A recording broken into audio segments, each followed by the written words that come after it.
तर पाहत राहा। आपण थोडा स्पीडमध्ये हा व्हिडिओ बनवू, कारण 8 किलोमीटरपर्यंत त्यांचं सांगणं आहे ड्रायव्हर लोकांचं की जाम लागलेली आहे।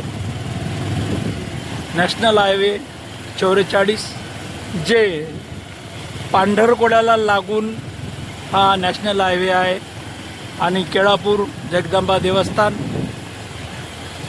प्रसिद्ध देवस्थान, जागृत देवस्थान, आई जगदंबा माता, तिथे नवरात्रामध्ये उत्सव होतो तेव्हाही असे जाम लागतात, कारण भरपूर लोक दर्शनासाठी येतात।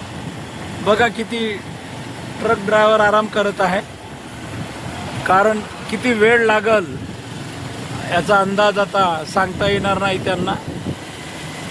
तर अशा पद्धतीचा जाम, ट्रॅफिक जाम।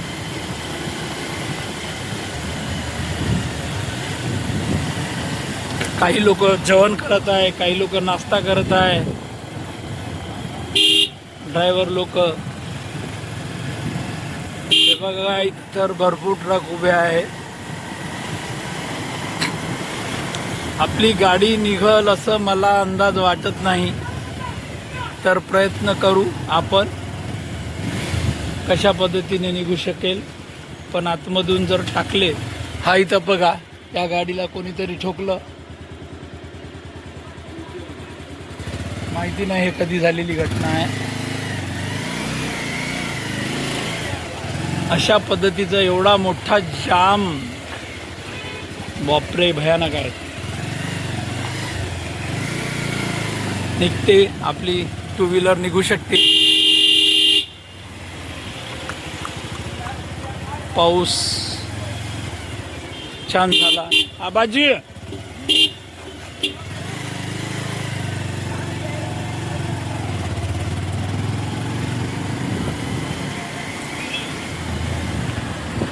बसेस पण आहे, आता टाइमवर बस जाणार नाही आहे, पॅसेंजरला त्रास होईल। काही गोष्टी जनतेला त्रास सहन करावा लागतो, ही गोष्ट मान्य आहे। पण सत्य दाखवण्याचा प्रयत्न आपण नेहमी करतच आहोत आणि करत राहील।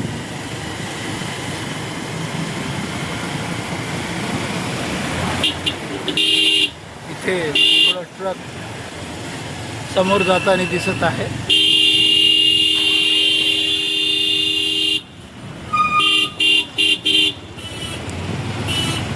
ट्रॅफिक थोडी सुरू झालेली आहे।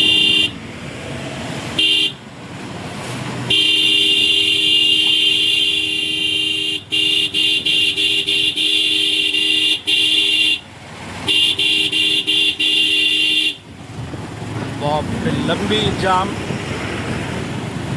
भरपूर मोठा जाम आहे। पहा आपली गाडी जवळपास 30च्या स्पीडने चालू आहे।